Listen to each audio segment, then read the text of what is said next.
I'm your host, Ron Whitlock, and our guest on the program, Ramon Garcia, Hidalgo County's judge. And Garcia, welcome to the program. Glad to have you back. Ron, thank you very much for having me. Thank you for coming. Now, Judge Ramon Garcia was in the news this week here in the Rio Grande Valley because he was contemplating running for Congress against Henry Cuellar, and we're going to talk to him about that issue and why he decided not to run. That's why he's primarily on the program. Because we all, last Friday, on the 4th of August, had 3 members of our congressional delegation here in the Rio Grande Valley. They were Lloyd Dogget, Democrat of Austin, Solomon Ortiz, Democrat of Corpus Christi, and Ruben Hinojosa, Democrat of Mercedes. But Lloyd Dogget has been redistricted out. He will no longer represent the Rio Grande Valley. He set a standard for excellence, standard for effectiveness, access, and ability to bring dollars to the region. We're going to let Ramon Garcia talk in terms of what this new congressman is going to be facing, because he's going to have a pretty hard act to follow. Would you agree, Judge Ramon Garcia? I don't think there's any question. I mean, Lloyd Doggett was extremely effective. Now, Ruben Hinojosa has been very effective also as well.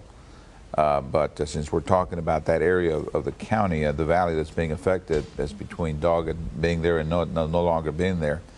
During the time that he was here, I remember Lloyd didn't even wait until his term began. He just started coming down to the valley. He didn't wait for anybody to invite him to come and meet people. He just came down to meet people, find out who we were, what our issues were, and he was right on those issues when he went back to Washington. What was amazing, Judge, is even staunch Republicans here in the Rio Grande Valley were impressed with his effectiveness, his ability to get the job done, how hard he worked, and many of them voted for Lloyd Doggett. Even though on a basis of liberal versus conservative, they didn't like his philosophy, but they saw how effective he was for the Rio Grande Valley. And so whether it's Henry Cuellar that comes in and takes up this area, the slack where Lloyd Doggett has left, it's going to be a hard act to follow by virtue of how effective and how positive an impact he had on the region. No question. See, every congressman is allowed some discretionary funds, as you know. And that's why we really care for Ruben Hinojosa, because he spends most of those dollars right here in his home county. And Lloyd Doggett, not being from the home county, I mean, he spent a considerable percentage of his dollars right here in our county. Now, the redistricting occurred because the 3-judge federal panel did say that the Bonilla District from Laredo out to El Paso, then north to San Antonio, was not legal. They threw it out, and what had to happen was, because the Texas legislature and the governor refused to call a session to deal with the issue, it fell back in the hands of the judiciary, and they determined, therefore, that the districts to be affected would be the Cuellar District, the Doggett District, and the Bonilla District. And all 3 of these congressmen did come forth with plans of their own. Now, well, there was one error there. It wasn't a 3-judge panel that declared it unconstitutional. It was the Supreme Court. Supreme Court. The U.S. Supreme Court. They sent it back, and this 3-judge panel is the one that's given us these new lines. Okay. So now there's going to be a special election, November the 7th, along with the regular election. Filing deadline for this congressional seat is going to be August the 25th. So there may be others, even though you have determined you're not going to file, you're not going to run. There is a filing window going to be ending on August the 27th.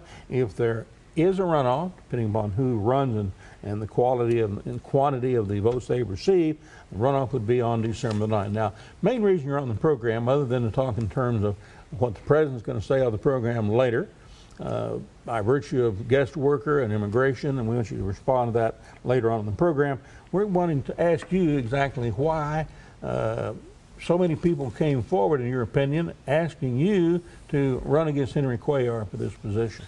Well, I can't answer the question as to why, but I can tell you that I feel very honored that they did. People that, I just came off a very hotly contested county judges election. Out of the almost 50,000 votes that were cast, I lost by 280-something votes. That's close. But in the process, you alienate people. And I was very encouraged, positively encouraged, to see how the community came together because they realized that we need someone from Hidalgo County to represent us in Congress. Bexar County, as an example, has 3 congressmen from Bexar County. We have a population of about 1 million people here in our county. Solomon Ortiz from Corpus Christi, Doggett from Austin. So out of the 3, only 1 a resident, that being Ruben Hinojosa. Correct. And human beings being what human beings are, they're going to take care of their own, so to speak. But our population can support, every congressman represents approximately 600,000 people. We have the basis and the population to support 2 congressmen from not South Texas, but from Hidalgo County. Alone? Alone. Not including Willacy County, Cameron County? Well, yes, but because we have 600 and 400, right, we're going to be able to elect 1 congressman and four what, 2/3 of another. That's going to dictate that congressman comes from Hidalgo County. The main question for your appearance on the program, why did you elect and decide you would not go forthwith and file for a congressional seat for District 28? Well, first of all, I didn't come out there seeking it. I was sitting in my office when I got a phone call that there had been this meeting and that the consensus was from the people at this meeting unanimous that I be the candidate for Congress, and would I consider it for this 28th Congressional District. Well, that call did come because the community wanted to and did get united, wanted to get united behind 1 candidate, because that's the only way you can offset the votes that are going to come in from Webb County. I think it would be an honor, a privilege, and I would enjoy being a congressman representing this county and this 28th Congressional District in Washington. And I have seriously considered it. I looked into it and I discussed the issue with individuals that are familiar with the election laws and the actual federal laws that apply to elected public officials. And the result of that study was? Well, the Congress, for whatever reason, made an exception for professionals seeking public office that are involved in the service industry, so to speak, like lawyers and doctors and insurance people.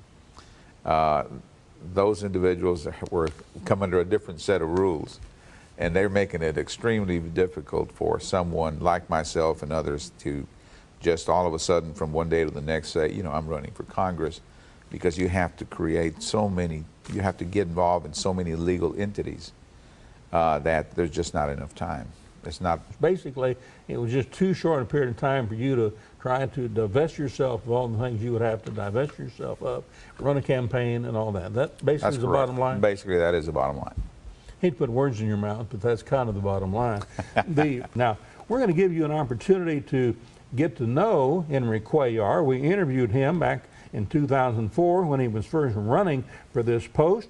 And believe it or not, he at the time was somewhat chagrined over the aspect of not being able to represent Hidalgo County and Starr County. Here's that interview. Are you disappointed about not being able to represent Starr County and Rio Grande City? Well, I wish I could represent Starr and Hebronville and Jim Hogg and part of, I think it was part of Hidalgo County also, because we've worked together on many issues, whether it was higher education, whether it was the South Texas Community College down there working with Shirley Reed or with the other folks down there, the legislators. We have a lot of things in common. We're a border.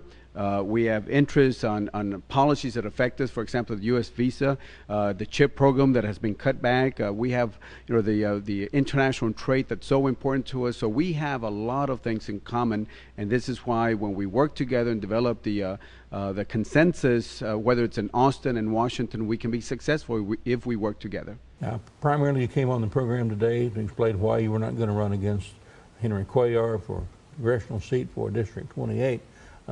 Since you're not going to run, are you going to now endorse Henry Cuellar for election to this position? Well, the way I see it, having been considered by the leadership of this county to be a potential candidate for this position, I'm not going to go out there and endorse anyone until I at least consult with these individuals, and let's see what action that we as a county are going to be taking on this issue. Judge, thank you for coming and being on Valley Newsline. Thank you for joining us. Till next time, adios.